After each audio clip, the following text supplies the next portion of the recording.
Hey, what's up guys, aarava here, and welcome back to my F1 Road to Glory series for 2019 for episode number 14 today at the Italian Grand Prix. Last time we had a bit of a roller coaster of emotions, really starting quite low at the very start of the episode, but then climaxing to a pretty damn good high. Down to P20, and then we hit the wall, and we end our qualifying with an absolute bang. He's out, and so we're all up one more position. We're already double Williams in the points. P9, P10... Stop the Grand Prix now. Red flag it. This is never going to happen in the history of Formula 1 ever again. Williams overtakes Max Verstappen at the Belgium Grand Prix. Cheers, Dutch fans crying. So after that amazingly successful last episode of making Dutch fans cry around the world, we're here for the Italian Grand Prix. Our two upgrades have come into effect, so that is very good news. It is actually quite suspicious. I'm actually waiting for everything to combust and implode because right now, nothing's going wrong. I can't actually complain about anything. This is a first ever in the F1 Road to Glory series that I genuinely can't complain about anything so far with the team. Things are going well. We had a great race last time, our best ever result last race, and the two upgrades have come through. And the drag reduction upgrades come through at an amazing race, the Italian Grand Prix, of course. Lots of straights. We know the engine's pretty good. Our car has been pretty damn good in a straight line. So, yeah, everything's looking pretty damn rosy so far. And we've even got some confirmation that an R&D regulation might be coming at the end of the season. They need to confirm it, but who knows? Maybe that regulation change could be the thing that helps us out, you know? Now, if I could put in a suggestion, Ross Brawn, if you could maybe, you know, maybe just make the F1 cars abide by the F2 regulations, and then maybe Williams as a team here, we could maybe participate and actually do something worthwhile with the car, you know? Now, honestly, you guys know how hard the team have been working, and so consistently hard the team have been working all season. We haven't had too many failures, really. I've not really got pissed off that much over the season with the R&D, so a regulation change is exactly what the team needs. We could even get all the way to the top of the pack, you know.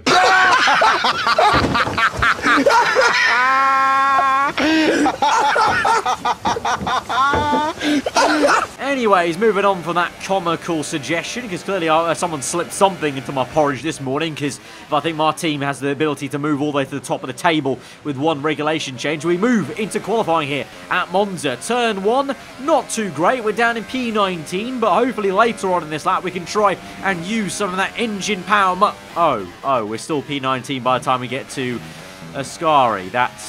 That's great. Oh, we had a little bit of a jiggle there. We're up into P18, lads. P18. We've gained one position. One. We've got one last corner to change everything. Full commitment into 5th gear, down to 4th, trying to get the nose turned in. The understeer kicks in, but we have gained time. We have gained places. We're up into P15 as we bump through the exit. Across the line, it will be P15. Nice job. And that is all my engineer has to say. Nice job. That's it. We just got P15 from P19, it looked like, through one corner. We basically performed a miracle of gaining 4 tenths nearly in one corner. And all he can say is, nice job. But you know what? It is a nice job because even as a team, even though my teammate Kubica was only P19, he's still not last. For the first time, we get the second time in a row. We're not going to be just at the very back, 1-2 for the last row of the grid. He's genuinely beaten a McLaren car there for pace for the grid. I mean, it's only one car, but it's Williams. One car. That's a miracle in our eyes. It's got to be a relief to qualify that far up the grid. Yeah, Claire, it's a big relief, to be honest, because otherwise I would have been utterly embarrassed, to be honest. It's not really about the hard work, because, let's be fair, the hard work has included eating maybe one less bourbon back at the factory before they start working on the car. It didn't look like you put much time into practice today. Is there a reason? You know, Claire, I've spoken about it before, our philosophy with the team, and I've got to say, sometimes you got to go out, and sometimes you just don't. In our case, most of the time, we don't. Great. Well, that's everything. But the point is, anyway, we have qualified P15. Our teammate is not last place on the grid. Things are looking good, you know. The vibe is good. You know, apart from the little foible at the very first part of qualifying there in the lap, I think the race could be quite good. You know, it's a different story in the race compared to one lap in qualifying. And so let's keep the good vibes going. This episode so far has pretty much been nothing but good vibes. I've not really had much to complain about, to be honest. I've read into more things than I probably should have. And as we look through the grid order, we've got a few penalties here, and it means I'm up in P12 on the grid, thanks to some penalties for Leclerc in the Ferrari car. Kubica's up into 18th place. You know what? Things just keep getting better. Right, race strategy then here for the Italian Grand Prix. P12, we need to make the most of it. Only 2 positions off the points-paying positions. So let's have another good start like we did at the Belgium GP and make up for, well, the Belgian GP we had a poor grid slot. Now we have a great one. So in theory, relative, we could make an even better start basically in terms of positions and where we are by the end of lap 1. So strategy will be a pretty simple one-stop, super soft to the soft tyre. Not much tyre wear around here. So that's a very good thing for us. We can just concentrate on the racing, and the strategy in the tyre wear probably won't play much of a factor. It looks quite gloom and doom. Let's hope that's not a sign for things to come in our race today as we go to 5 red lights to the Italian Grand Prix. It was a great race for us last time out. Can we continue the momentum as we're underway? The lights are out, and it's been an okay start for us. It's a good one for Ricciardo as he tried to go down the inside there and make it 3 abreast nearly to turn 1. So let's just be easy on the brakes. We'll go down the inside. It's a big lock up there. Double lock up from Hulkenberg. We've tried to follow him through there. We're in neutral gear for a second as I try and rapidly close down this car, and we're up into BA. Actually, it's been a pretty damn good start. We've overtaken 4 cars actually. It's been a stonking start from us again, and so is the sparks fly out the back of the Red Bull car. It seems like those guys running the car very low to the ground. We catch up to Hulkenberg, and there's a big train forming already behind the 2 Red Bull cars. The Mercedes, lone Mercedes Hamilton, is waltzing away into a dominant lead as the 2 Red Bulls squabble and hold up the pack. So they continue to fight like this. To be honest, this might be very good because we're actually hanging on the back of this train, and we're still sticking with it. And Grosjean's the car behind me. I feel pretty confident we should be able to keep a Haas car behind us, I just think, with some good defensive work. So let's see how this goes then. P8, solid foundation into Ascari. Then 2 Red Bulls were still side by side. They are, and as they go through the right and then the left, they're going to slow up massively there. We get the undercut line to the left-hand side. Keep tight on the apex. We've overtaken the Renault, and we get nearly sideswiped by the Haas car onto the grass, but we pull it through. Keep the foot in there on the right-hand side on the gas pedal, and we're around the outside, and we try to make a move on the Ferrari car. I can't believe that. We're trying to overtake the Ferrari of Sebastian Vettel at Monza. Please don't kill me, Tifosi fans. Please do not kill me. We know the car's good in straight line, though, so here we go for it. Pull out the slipstream. The only thing I need to worry about is the car being so poorly built, it probably rattled itself to bits whilst we go down this straight at nearly 215 miles per hour. Big brake zone there, down the inside of Vettel.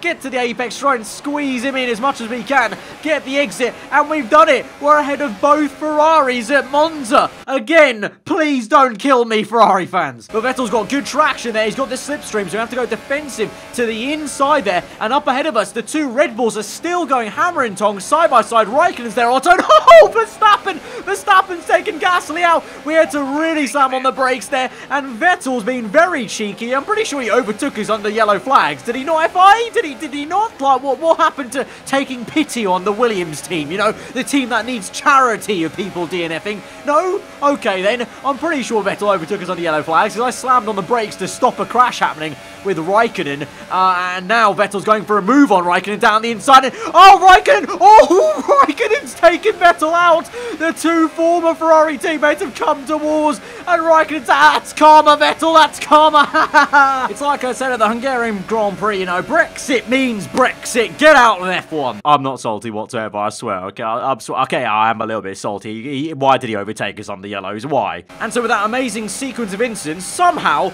we're up in P3, lads! I've only just realised that. We're in the podium positions. We're in a lofty position here.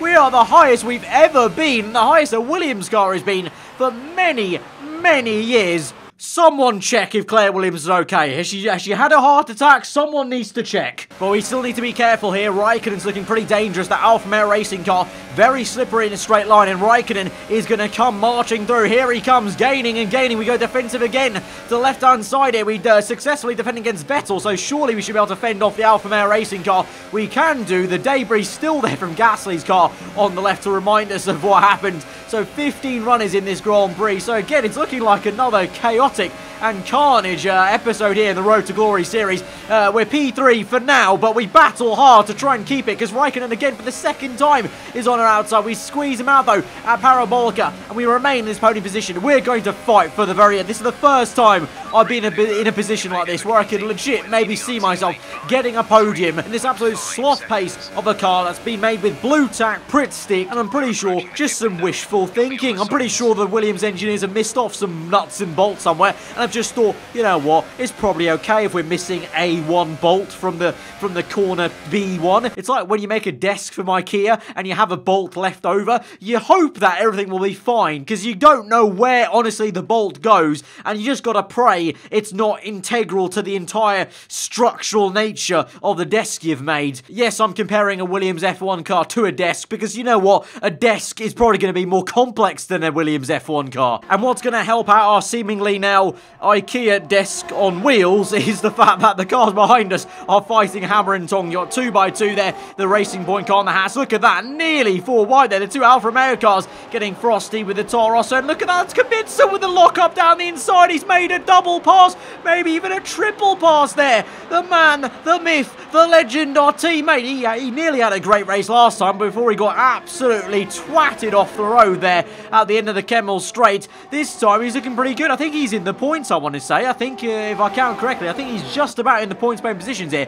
Absolutely awesome. Side by side for the Toro Rosso and Alfa Romeo racing car, and the Alfa Romeo's out. It's out of the Grand Prix. I think that's Raikkonen who's been punted off out of the Grand Prix. That's going to cause a virtual safety car that will allow me to save some fuel and ERS, which will come in handy, very much so. Hamilton will actually take this time to make a pit stop and gain some free time under that virtual safety car. I unfortunately was not close enough to make use of the virtual safety car with a pit stop, otherwise I definitely would have. But for now, we're looking very, very good as a team, let alone me as an individual here. And so we just got to make our way to our pit stop then at the end of that next lap on lap 6. We're coming for the soft tyres, of course. Let's hope there's not too much of a delay in the pit stop, because I can see a lot of cars coming down the pit lane. We have been screwed over in the recent episodes with that, and there has been some funny business in general for a lot of teams in the pit lane. A little tiny delay with the Racing Point car, but we get ahead of most of that traffic, and we're going to remain put and not lose too much time there in the grand scheme of things. So we'll still be coming out in what is going to be a net P3, or at least maybe on the road, actually even P3 on the road. Let's see, no, it's P4, so one more person's yet to pit in this race then, but eventually it will be P3, and so we're looking pretty good. And our teammate is also looking good. Like we said, you know, he was at the tail end of the points, and he comes down. I actually only just overtake him there. That was my car speeding down the main straight on the very next lap this is, and he comes out right in the thick of it here, in the middle of some cars coming down in the midfield fight for those last points paying position, just behind the Toro Rosso, ahead of a Haas car there. So Kubica's also going well. So our car is clearly working well at Monza. I mean, who would have thought, you know, just not too many corners, just straights. It sounds like a bit of a Williams track, to be honest. Don't need to worry about making a good car. Just make sure it's got 4 wheels and goes in a straight line pretty damn good. But unfortunately, as we go into turn 1, lap number 9, it's happened again. Robert Kubica, he's out of another Grand Prix. Far too early. He's been assassinated again. And it's just, I'm just not here for it. Like, once I would love him to do something well and for him to finish a race in the points, but there he goes. Again, killed off by Haskar. Look, Grosjean just has a vendetta against us, I think. A lot of people do, it seems. And so, yeah, it's just me flying the flag once again. And so here we are on the last lap of the Grand Prix. Hulkenberg has been keeping me somewhat honest. He's been catching me at a rate of knots, actually.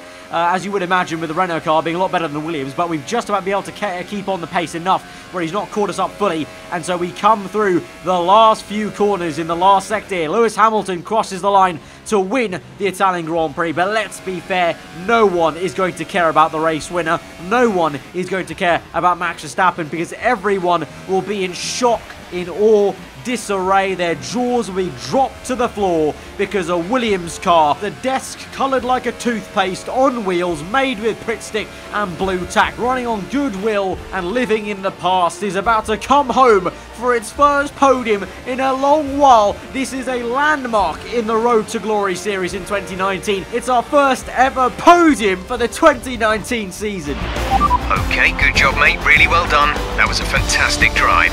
Why don't you love me? What do I have to do to get a good reaction out of Jeff?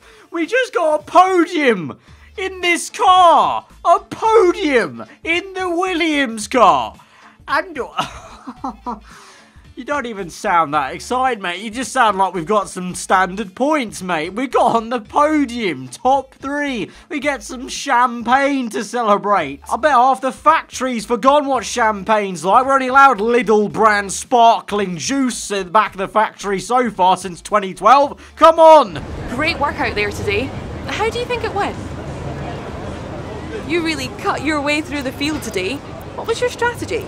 The strategy, you asked. The strategy. Does anyone want to tell her that the strategy was just hoping for the best and hoping people crashed? No? Okay. Yeah, our car's strategy was being nimble.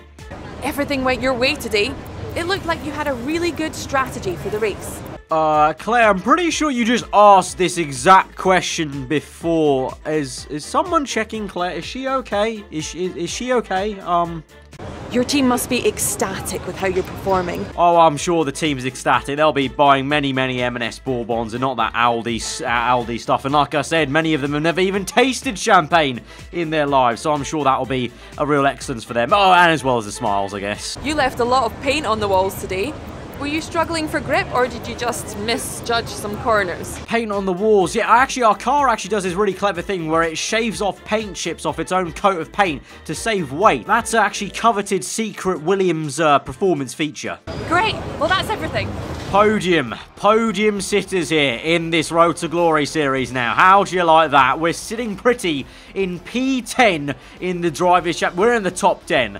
I will take that. If you told me we'd try and get that at the start of the series, I would have fully taken that. 10th place. We're still solidifying ourselves in 7th. We're actually slowly maybe catching up to Alpha, getting away from Toro Rosso. A few more good lucky races like that, we could actually be on the heels of the Alpha team. So things are looking very much on the up there. Can't complain. What did I say at the start of the episode? Things were looking good. We've had 2 back-to-back amazing episodes where we've consistently had the best results so far. It was Spa last time, and we just got them beaten it today at the Italian Hold on.